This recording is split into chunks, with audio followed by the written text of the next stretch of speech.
2024 लोकसभा चुनाव से पहले राष्ट्रवादी लोगों ने एक मीटिंग का आयोजन किया है जिसको नाम दिया गया है संविधान बचाओ देश बचाओ। 2024 इलेक्शन से पहले मोदी सरकार के खिलाफ ये अभियान किन किन मुद्दों पे आधारित है, ये जानने के लिए हमारे साथ राष्ट्रवादी विचारधारा के कुछ लोग मौजूद हैं जिनसे हम बात करेंगे कि आखिर आज जो मीटिंग रखी गई है इसका क्या ख़ास मकसद है। सर, आज जो मीटिंग रखी गई है संविधान बचाओ देश बचाओ, क्या लगता है कि वर्तमान की मोदी सरकार के समय में क्या संविधान वाकई खतरे में? जी हाँ, ये बात सच है कि भारत का संविधान इस समय पूरी तरह खतरे में नहीं है, डराया, क्योंकि संविधान के रक्षक जिसे कहा जाता है न्यायपालिका, आज न्यायपालिका भी कहीं ना कहीं डरी हुई अपने न्याय में दिखती है और वो गरीबों को अधिकार देने और गरीबों की लड़ाई को जिस तरह ईमानदारी के साथ लड़ना चाहिए, सुप्रीम कोर्ट ने कभी भी इस बात को नहीं पूछा है कि आपने अपना मैनिफेस्टो बताया, एजुकेशन को क्यों ख़त्म किया जा रहा है। सुप्रीम कोर्ट ने कभी इस बात का खुद नहीं ध्यान दिया, संज्ञान नहीं लिया कि देश में आरक्षण के प्रति अगर लोगों का रुझान नहीं है तो परंपरा तो है, किसी भी मंदिर का अगर कोई पुजारी बनेगा तो ब्राह्मण है, ये परंपरा है। हम भी ये चाहते हैं कि न्यायपालिका में ये परंपरा लागू हो कि SC ST OBC माइनॉरिटी की जनसंख्या के अनुपात में न्यायपालिका में सदस्य बनाए जाएं, न्यायाधीश बनाए जाएं, जिससे इस देश को न्याय मिल सके। 2024 का जो चुनाव है वो नज़दीक है, क्या 2024 के चुनाव में ये राष्ट्रवादी विचारधारा के जो लोग हैं कहीं ना कहीं बीजेपी का जो है सफाया करेंगे? देखिए, सफाया करना बात और ये जिस तरह की हम बातें बाइकआउट करेंगे? नहीं, बाइकआउट नहीं किया। बाइकआउट इलेक्शन का कैसे हम करेंगे? हमें तो अपना इलेक्शन लड़ना है और जीतना है, हम बाइकआउट नहीं करेंगे। लेकिन हम एक बात बता दें कि चुनाव आयोग अगर एक संज्ञान ले ले, EVM के ऊपर जो चर्चाएँ हो रही हैं उसका कारण है राष्ट्रीय स्तर पर जो सिंबल दिया हुआ है उसके कारण राष्ट्रीय स्तर पर बेईमानी होती है। हम ये चाहते हैं, जैसा हमारे एक साथी ने भी कहा, कि आप राष्ट्रीय सिंबल जितने भी हैं पार्टियों के उन्हें फ्रीज करें और हर कैंडिडेट को इंडिपेंडेंट अलग से अपना चुनाव चिन्ह दें। जो इंडिपेंडेंट कैंडिडेट के साथ में बराबर टक्कर लेकर के चुनाव लड़के आएगा उसमें ज़्यादा धांधली नहीं होगी। इलेक्शन कमीशन इस पर संज्ञान ले सकता है। लेकर बड़ा सवाल है EVM को लेकर, जिस तरह राष्ट्रवादी विचारधारा के लोगों ने यहाँ पे मीटिंग आयोजित की है, क्या लगता है EVM कहीं ना कहीं हैक की जाती है? देखिए, चूँकि कंप्यूटराइज सिस्टम होता है वो हैक की जा सकती है, इसमें कोई दो राय नहीं है। ऐसा कुछ जो IT के एक्सपर्ट हैं उनका ऐसा कहना है, और बहुत सारी जगहों से ऐसी शिकायतें आती हैं कि बटन कोई दबता है, वोट कहीं और जा रहा है। तो ये सारी चीज़ें हैं।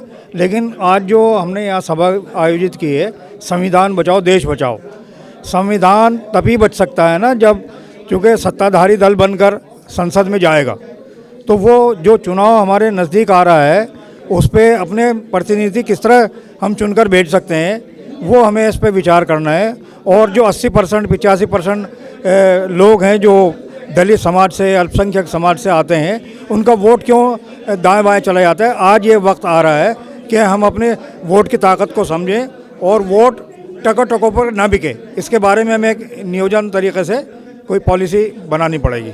और शाहिद जी, जो आज प्रोग्राम आयोजित किया गया जिसको नारा दिया गया मोदी सरकार की तानाशाही, संविधान और लोकतंत्र विरोधी नीतियों और तथा EVM के खिलाफ, ये देखिए ऐसा है, EVM पर तो मेरी अपनी निजी राय है कि अगर EVM से वोट होता है तो जो पॉलिटिकल पार्टियाँ हैं ये उनको स्टैंड लेने की ज़रूरत है, और मैं समझता हूँ उनको इस इलेक्शन का बायकॉट करना चाहिए अगर ये EVM से चुनाव कराते हैं तो। और मेरा दूसरा सजेशन ये भी है कि इंटरनेशनल कम्युनिटी को इनवाइट करा जाए कि उनकी देखरेख में, उनकी निगरानी में ये इलेक्शन दो ताकि धांधली को रोका जा सके। क्या कहेंगे आज जो प्रोग्राम रखा गया इसमें SC SC के लिए या OBC के लिए, क्या भारत सरकार जो है वो सही कदम नहीं उठा रही? मौजूदा सत्ताधारी पार्टी इसी समाज को, SC ST OBC मुस्लिम समाज को, इनको बांटने का काम करने चाह रही है। इनको एक तो इनके अधिकार छीनना चाहती है, आरक्षण ख़त्म होगा, इनका आरक्षण कहीं नहीं होगा, ऐसा नहीं होगा, वैसा नहीं होगा, ये करे। दूसरी तरफ धर्म के नाम पर नफरत फैला रही है। धर्म जो है ये सबसे बड़ी चीज़ है इस देश के लिए। धर्म सबसे ऊपर हो गया। अगर धर्म सबसे ऊपर हो जाएगा तो फिर लोग कहाँ जाएंगे?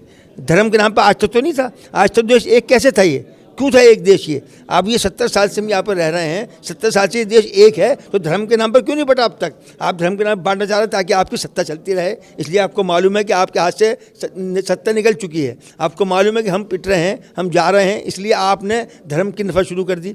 और ये धार्मिक नफरत अगर आगे बढ़ेगी तो संविधान कैसे बचेगा? संविधान में तो धर्म की बात नहीं है, संविधान में धर्म के लिए कुछ नहीं कहा गया है। अगर आप लोगों को इस तरह से धर्म के नाम पर बांटोगे तो फिर कहाँ चलेगा? उसके लिए आप साजिश भी कर रहे हैं, कभी ईवीएम को सामने लेके आ रहे हैं आप। ईवीएम का मुद्दा हमारे आज हम कह रहे हैं कि ये ईवीएम का मुद्दा इतनी बड़ी बात नहीं है, जितना बड़ा मुद्दा हमारी समाज की एकता का मामला है।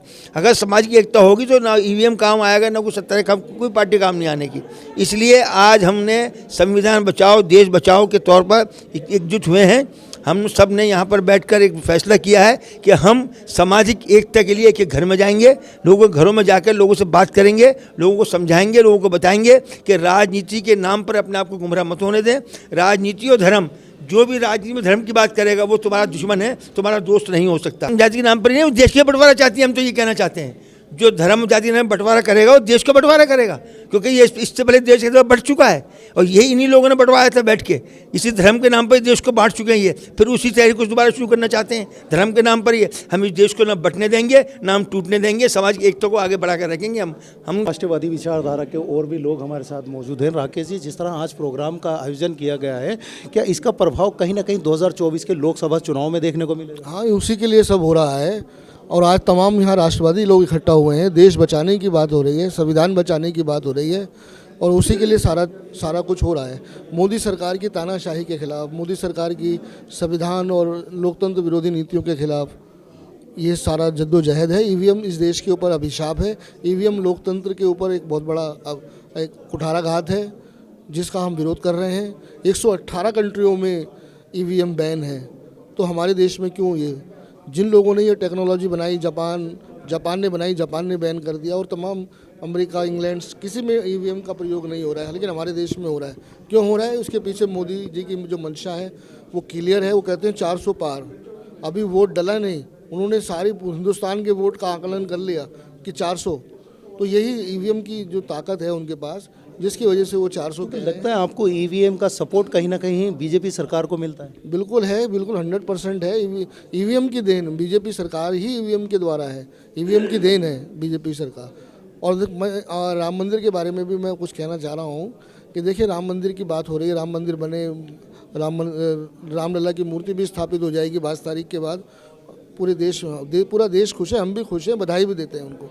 लेकिन हम ये जानना चाहते हैं, मोदी जी 10 साल के अंदर आपका अचीवमेंट क्या है? क्या आपने कोई यूनिवर्सिटी दी दिल्ली हिंदुस्तान को? कोई क्या कहते हैं, कोई यूनिवर्सिटी दी है, कोई हॉस्पिटल दिए हैं? तो पिछले 10 साल के अंदर जहां हमारी आबादी 140-50 करोड़ से ऊपर की पहुंच गई है, और मोदी सरकार का 10 साल में क्या अचीवमेंट है ये बता दें। जो उन्होंने वादे किए थे तो सब फेल हो गए। हर साल 2 करोड़ नौकरी देने का वादा किया था, हर एक के खाते में 15-15 लाख रुपए देने का वादा किया था, अच्छे दिन का वादा किया था, बहुत सारे वादे किए थे, जुमले साबित हुए। 2024 लोकसभा चुनाव से पहले एक बड़े आंदोलन की तैयारी की जा रही है। राष्ट्रवादी विचारधारा के जो लोग हैं, जिन्होंने यहाँ दिल्ली साझा मंच के बैनर तले एक प्रोग्राम आयोजित किया है, जिसको नाम दिया गया है मोदी सरकार की तानाशाही, गलत नीतियों के खिलाफ, यहाँ ईवीएम के खिलाफ जो है यहाँ पर एक मीटिंग का आयोजन किया गया है, जिन्होंने साफ तौर पे कहा है मोदी सरकार की गलत नीतियों की वजह से देश का जो उत्थान था वो नहीं हो पाया है। देश